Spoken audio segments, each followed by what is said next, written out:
Hello and welcome to this video about repairing of Vadia remote controls.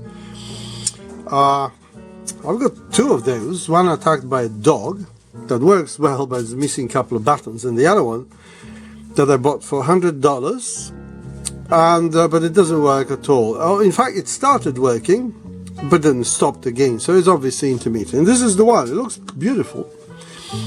Here is the battery compartment, in which normally sits one of those, which is soldered into those couple of points there.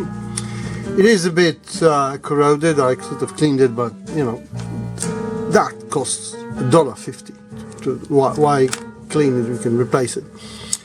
The major problem with this is how to get into it, you know,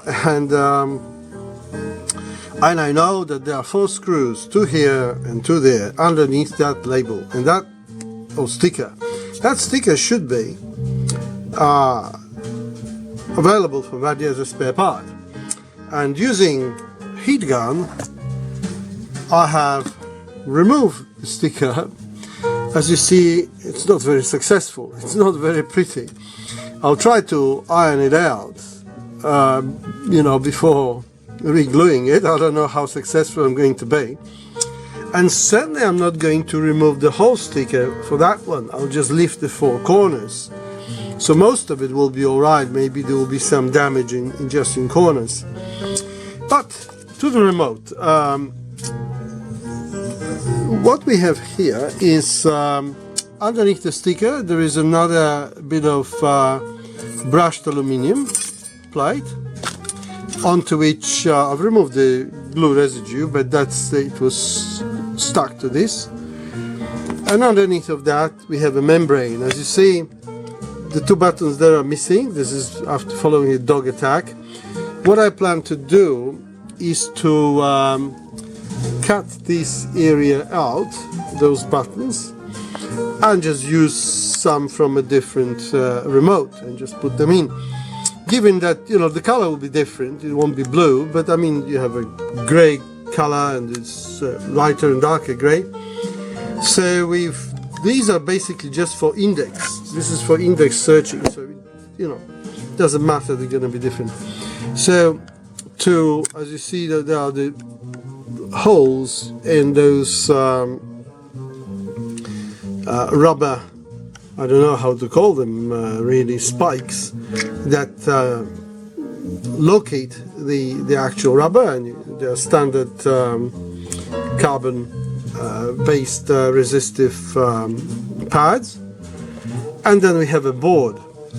The board is very nicely made. I've never seen sort of like snowflakes patterns on them, and inside there it's very neat remote, you know. It did have a bit of corrosion there.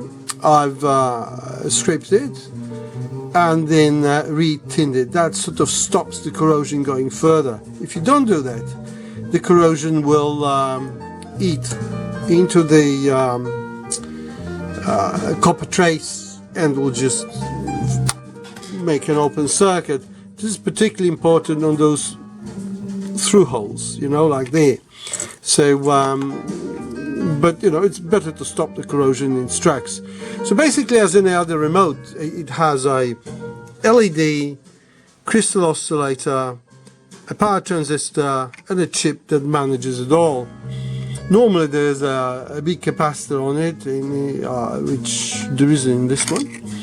And basically what happens is you short out the 2 tracks that go to a particular start place by pressing the button, and that sends a signal to the processor, which then emits the right code out to the equipment. So as you see, it's very nice and neat design. Pity that well, maybe Vadia sells those things as a spare part. I've sent them emails and they've never replied to any of my emails on any, you know, for any requests for manuals, for spare parts. They just ignore it. You know, there are other companies that reply, Vadia does not. Well, that's about all, and repair of all that is a standard. I've made a couple of videos before how to fix the remote, so this is basically only how to break into one. Well, thank you very much, and till the next one.